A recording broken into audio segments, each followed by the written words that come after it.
Good day, everyone. Welcome to another episode of Leaders Podcast. I'm Mike LaCorte, and I'm your host for today's episode. Today, I'm joined by Ahmad Lootah, who's based in Dubai, in the Middle East. During this podcast, I get the opportunity to speak to some of the most influential leaders around the globe that deal with litigation, investigation, intelligence, and support throughout various regions. I'm really excited to speak to you today, Ahmad, and welcome to the show today. Likewise, Mike. Very good morning. Pleasure to be here. Fantastic. If you could just introduce yourself a little bit about who you are and what you do, and then we'll start the conversation. Okay, we'll do. So by destiny, I don't know how exactly I ended up being a lawyer, to be honest with you. I graduated in 2006 and I joined my father's practice, who was actually operating in this field since the 90s, in 1997 in specific. So I was having this privilege to be involved in the industry much earlier, before my actual graduation. And I think that maybe this influenced me a little bit toward this specialty. Since my graduation, I've been always in the firm, practicing dispute resolution litigation. Since 2007, and I have seen the let's say challenges in the region in 2008 and 2020, 2024, and the recent updates happening at the moment. So I guess even during this short window of time, I have seen a lot during that time. Yeah, I bet. Yeah. So your father founded the firm, and then you started your journey as a lawyer there. What would, dispute resolution back then, was it completely different than it is now? Explain a little bit about the processes. I wouldn't say it was completely different. Still, the main process, the procedures are very similar, but let's say the way of conducting business changed. The kind of clients, their requirements, this is the main thing which I have seen changing throughout the years. And even as how we operate, there was major changes 20 years ago compared to today. And referring back to my very beginnings in 2006 and 2007, and I'll go one step back towards the graduation and what I found in reality after actually practicing and working. There was a lot of physical, let's say, attendance required at that time, going to the authorities, police stations, and the courts, etc., which was very much time-consuming. Which was, I would say, it wasn't something we were prepared for, Mike, while we were studying during the education time. And I think this is a big observation I have when we're talking about the education system in the legal field here in the region, specifically during my time and 2001, 2002. And let's say the surprise I've received after actually working and graduating was a big shock to me. It was very much the college, it was very much theoretical. It was very much focused on the law itself. And there was a kind of gap between the practical business and what was happening on ground. Especially Dubai was really booming in that time, 2001. We had this freehold updates happening with the real estate markets and the kind of companies and investors coming to the region at that time. And the education system was stuck into the classic way of approach, which was a bit far away from the reality. And that was if I'm talking about my career and my beginnings, this was my very first struggle to adopt between the reality which was happening and whatever background I had from the university. And I would say I was a bit privileged and lucky to be more involved into the actual business and being exposed to the international, let's say, companies, international clients. It was a bit of a challenge. I wasn't prepared for it, but I think this is something to be considered in the education system in the future, because candidates need to be prepared for that instead of being very much focused on the theoretical side of the practice itself. So yeah, I started at that time, and it was a bit different. It was a very time-consuming kind of, daily schedule, traveling throughout the courts, attending hearings here and there. And just for the record, imagine we are operating in the 7 Emirates, not only in Dubai. Yeah. So right. from 2007, I was having those visits to other Emirates like Abu Dhabi and Ras Al Khaimah. I don't know if you're familiar, how far are they from Dubai? Imagine attending an 8:30 session in Al Ain or Abu Dhabi, and driving every morning to these courts. And since I was the most junior advocate at that time, I was the one handling these locations. So to be honest, I created a lot of connections and friends, at least on personal level. That was a good thing to take out of that time. Yeah. But comparing it with the practice happening today, it's very much convenient, Mike. We can have more focus on our business development, on our team buildings, etc., client relationship, instead of having that at least 4 hours of wasted time traveling back and forth. So yeah, this is one of the main things which changed throughout the years positively. Yeah. But even the way of doing business, we were very much exposed toward the whole world after the 2008, and many service providers came. It created a lot of competition, which was great in some way, but we needed also to step up and to enhance our services, because that service which was provided in the 2001, it's not good enough at 2021. Yeah. So yeah, Dubai, we've seen several booms actually. I remember the first time I went there more than 25 years ago. Every time I come back, Ahmad, there's a lot more development going on. Yeah. There's a lot more traffic. Yeah. there's a lot more action. And you've got a lot of international companies coming, investing, huge amounts of money, bringing staff and whatever else. What are the challenges for these companies in terms of, where you put lots of foreign companies in one place, lots of investment, lots of deals? At some point, there's going to be disputes, right? At some point, people are not going to agree on certain things, or there's going to be a misunderstanding. What's the challenge for these guys and how can you support these problems? Yeah, I think that's a very interesting question. It's a very important question, in fact.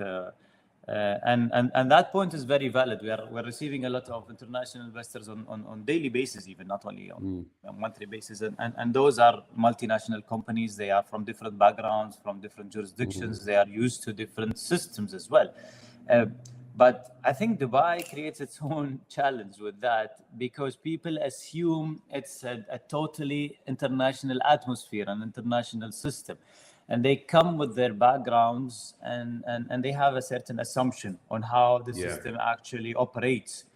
And what I would always suggest to any legal department or any management level coming and operating here in the region, to get familiar a little bit about the differences, at least.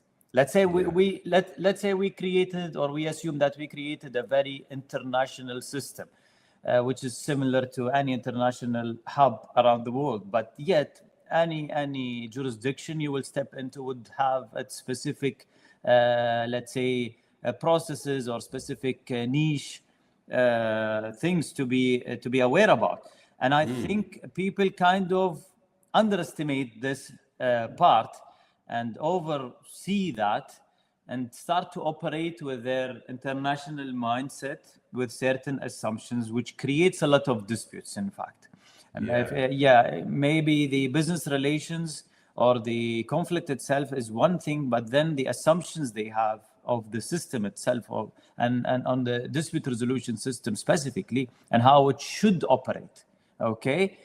Those assumptions are creating some surprises to some investors, which are unnecessary. So I think in any business, if you are exploring a new jurisdiction or a new territory, you will familiarize yourself with the basics up to a certain extent. I feel this is the only thing which is not happening, and I really recommend that to any international investor or any in-house legal team. Like a pre-market briefing on the legal processes on a just-in-case basis, like a prevention, so you understand if you get yourself into a dispute, Yeah, you have an idea on how things work locally. Absolutely. Yeah, I think that's. I would imagine why companies don't want to do that, because it's an upfront cost without requiring, without having a problem. However, it's like an insurance policy, I suppose. You will understand the steps you need to take, and actually form a partnership with someone local as well. I agree. So yeah, so how are you seeing? Let's say, for example, there is a dispute and there's and it's played out in court. What's the tools available to the, and I'm going to use the word loosely, risk managers, investigators, lawyers? What are the tools available for them to conduct something independent in the Middle East? Well, Mike, I think it's worth noting that we are in a very unique system over here in the UAE. Probably you may compare it to the Singaporean system somehow, but most of the other jurisdictions and the other countries do not have this particular aspect which we have here in Dubai, which is the options of several jurisdictions and applicable laws you can use and benefit out within UAE itself, within Dubai itself. So you need to differentiate between the DIFC jurisdiction, the ADGM jurisdiction, the onshore jurisdiction, the arbitration as well. So all of these, let's say, methods or solutions are created here to provide the maximum comfort to any investor, for his dispute jurisdiction topic. And that's the first question you need to answer if you are conducting business here in the region. What kind of jurisdiction suits you well? What kind of jurisdiction suits your deals and contracts? Okay, that's one thing very, very special to the UAE. Obviously, each jurisdiction has its own benefits and its own processes. And then I'll talk about the onshore federal system, the classic UAE laws, let's say. What we have here is the civil law. It's very comparable with the French system, if you may. I think this is the most relevant example you can compare it with. We rely on codes. It's not a common law system. And the evidence, providing evidence is very crucial. So when we're talking about commercial deals, documenting the contracts, the communication between parties is crucial. It's more important than the common law system. The civil law values that part more than the common law system. So that's a general difference we have in our system here in the UAE. Providing the evidence is a burden upon the claimant, not the defendant. You need to put your case in order. When there is some updates happening with the new civil law, however, in general, as a claimant, you need to be aware that you need to build your case. You need to prepare the evidence and you present it to the court. So that's how it functions, basically. But with debt collection, investigation, asset tracking, this whole, let's say, spectrum, it's very different than other systems.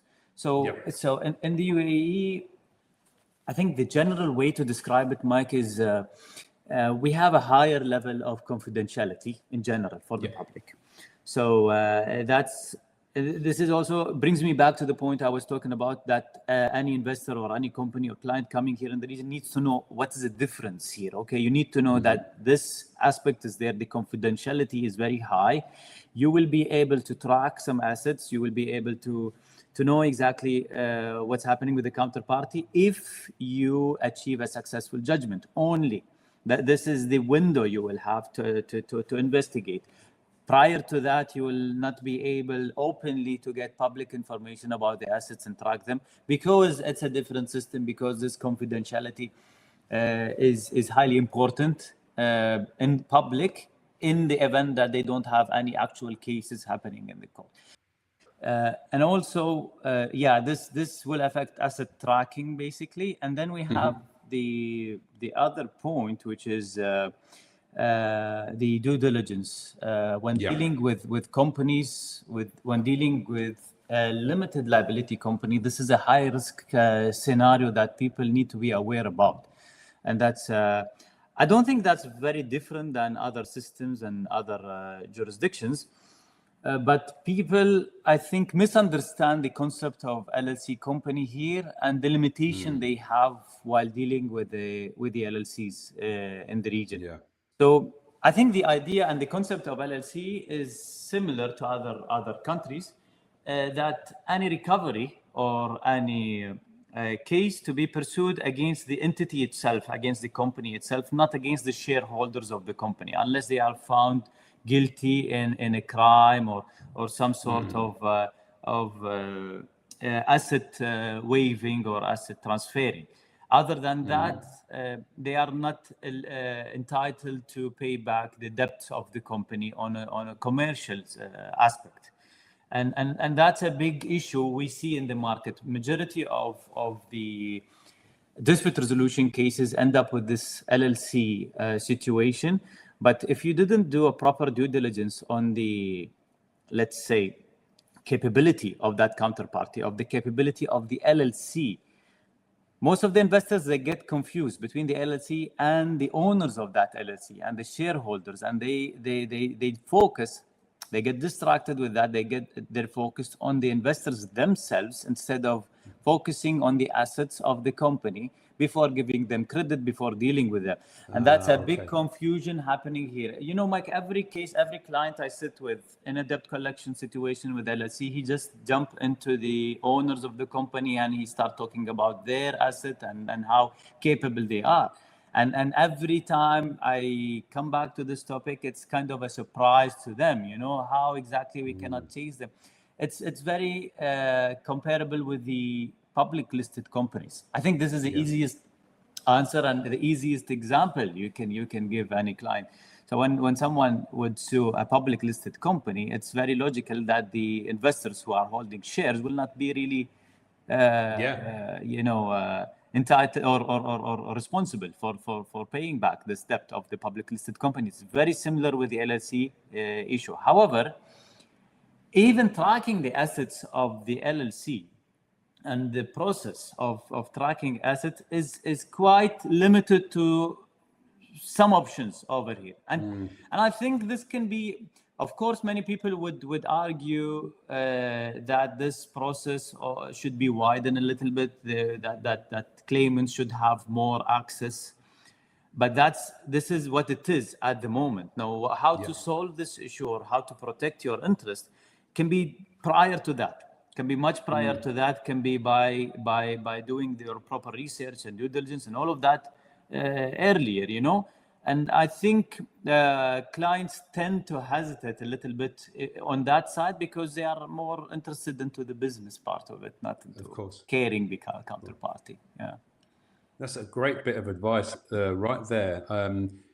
So could business individuals create an LLC, new, use their reputation, even if they're foreign nationals or whatever the case may be, trade, get credit, and then use the LLC that has no financial history to then default, and there's no real recoverable? Is could that situation then happen? Unfortunately, legally, yes.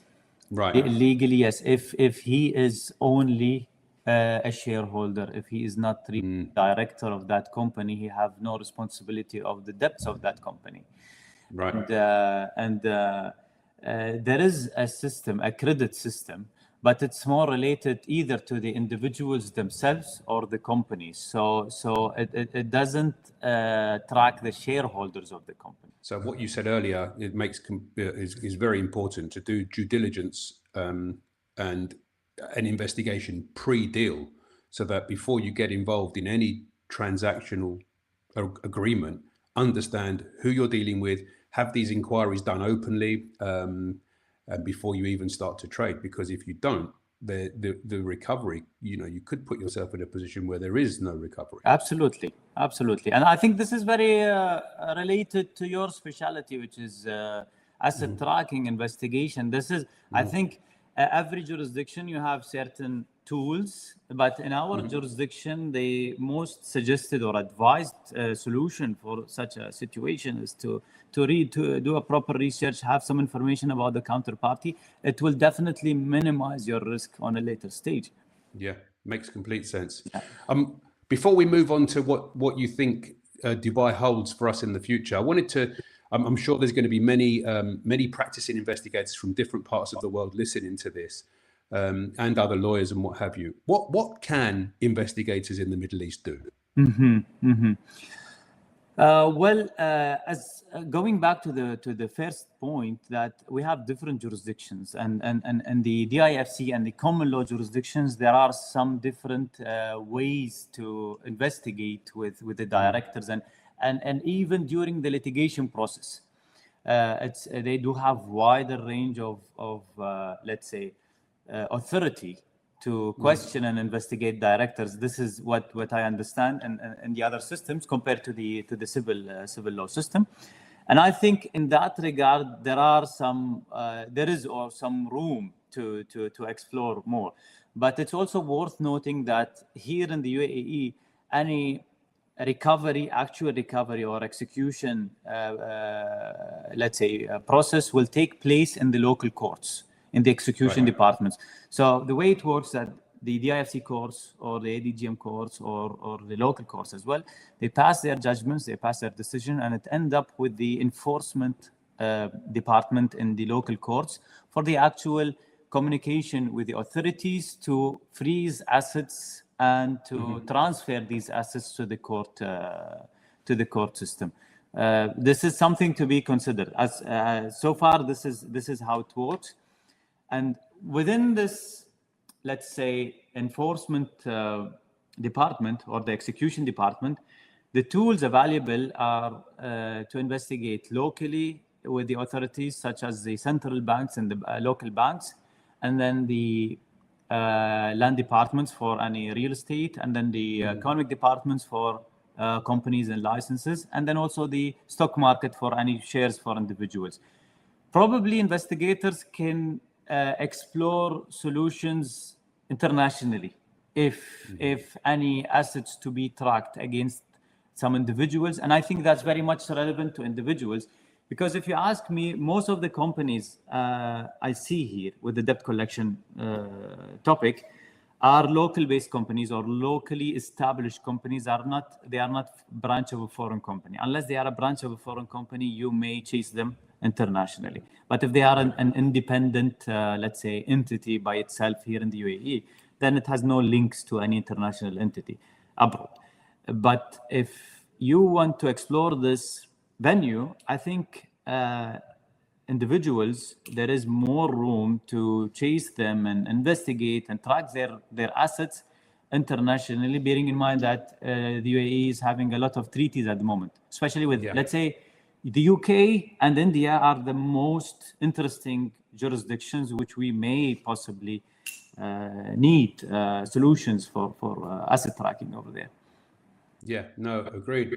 I was going to ask you, how difficult is it to, let's say we have a case where we've got a judgment and we believe there's assets located or companies in the UAE. How difficult would it be to enforce that judgment there? I'll tell you something. In the recent, at least 10 years, the UAE was really adopting this behavior of accepting foreign judgments, especially with the UK, as you will see. So at the beginning, we had the arbitration awards. That was a big topic.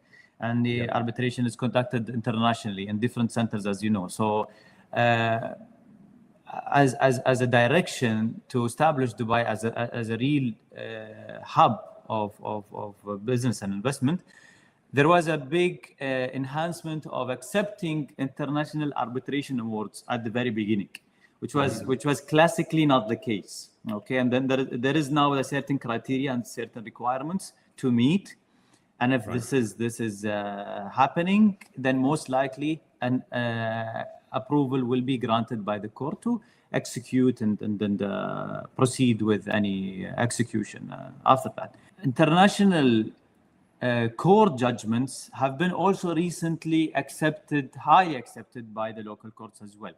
Since this is a very, I would say, diplomatic kind of approach here, and recently it was widely accepted, even between the UK and the UAE, India as well.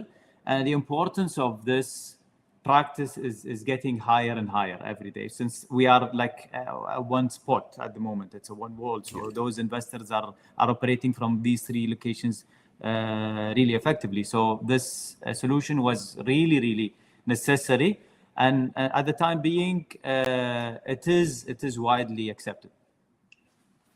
Okay, I've got a couple more points I wanted to discuss. Just obviously, Dubai is changing continuously and it's growing at a rapid rate. What's your reflection on the recent developments in the region? Well, we are in a challenge. We are in an exceptional situation, and we have big trust in our government that they will do the best to tackle it. This is for granted. This is one thing. And I hope it doesn't last for long, and I don't think it will last for a long period of time. But I'll tell you a little bit about the previous issues we had, and to compare the situation with the previous things. Mike, on a personal level, I think COVID was the most challenging crisis compared to this crisis. And I think yesterday I have seen a post on how long Dubai took to recover from COVID, and that was before summer, because summer will never help for the recovery process. But that COVID whole thing was on April, and we had exactly 7 months for a process to recover, including the 3 or 4 months of summer. Considering that COVID, we had 0 operations at a certain month. So if you ask me, I wouldn't compare this crisis with COVID. COVID was a bigger hit. There was an actual force majeure situation in COVID. Many businesses did not be able to operate at all, especially retail. There's a lot of retail happening here. Real estate was hit, all of these industries. Nevertheless, they were able to recover in 7 months. And obviously they boomed after the 7 months. There's a lot of, let's say, success after that. But if we go back also to 2008, there is many development which happened here in the region, which bring us to more of a solid position compared to that position. At that time, it was very interesting for investors only to flip these deals and to have a quick investment, Mike. I don't know if you've been to the region at that time, so it wasn't as appealing and as interesting as it is at the moment. So today, it's a very great place to set as for businesses, for families, for individuals as well. You have the lifestyle, you have the safety, you have all of these interesting factors which were built throughout these 20 years, and there's few places in the world that can compete with that, and any challenge, any crisis we are looking at the moment, I think would be temporary. But then you'll go back to the fact that really we are in a very unique spot, which provides many things. Few places in the world can provide those things as well. So, it's only a matter of time. How long, I cannot really anticipate, even though many people are arguing that it's not even the case at the moment. So it might be a very short-term situation, and then we go back to the normal because, everyone is still interested in the place. What's next for the firm? What's your plan? What did the next 5 years bring you? I see. Well, maybe this is something we were supposed to discuss at the very beginning of the discussion, but let's go through that. Going back to the roots, since we are a dispute resolution and litigation-focused firm, and classically, most of the firms in the region were having this focus or this main practice, but the approach changed a little bit. So at that time, clients were local clients, and everyone were seeking legal services only for litigation, cases. Let's say the culture of having advice and having a consultants on a regular basis was not really there during the 90s and the early 2000s. But today, we shifted from serving local and small companies to serving international and maybe public listed companies when it comes to their litigation requirements. And I think we are really trying to capitalize on that particular strength. Since we have the know-how, we have the roots in the litigation side, and all of the international companies do require this litigation help and support with a well-experienced law firm in that. Nevertheless, the challenge in the market is to provide that litigation service in an international standard that meets the expectation of those international companies, that the way they are used to. Obviously, it's a new system for them, but they have their practice, their culture that they are used to, and we want to meet up with this culture. And I believe in the recent, at least 10 to 15 years, we've been moving to this direction. We have a lot of collaborations with international firms, international law firms, international companies, because they do require solutions in that particular industry, in the litigation dispute resolution industry. And the reason is the litigation and the local litigation practice is limited to certain number of law firms here in the UAE. Right. This is how it works. And that within the circle of local litigation firms, let's say, providing that international level of service is very unique. And this is our goal. This is our strategy. I think we've been successful in that. This is not a new behavior or a new culture we have within the organization, but we're always building up on that. We're trying to attract talents who can really add value on this particular aspect, but also we're trying to explore new practices. Explore new practices and attract new talents. If you ask me, this is a continuous hunt we have. This is a continuous challenge. Everyone is easily trying to give suggestions about how to get the perfect structure of any organization, I believe. But of course, being in this position for some time, I think the most challenging part is fitting the right people within this organization. And it's a continuous, let's say, exercise we're having on a daily basis. And that's something, and let's say, it doesn't end at a certain point. You have lined me up to ask you one final question. Yeah.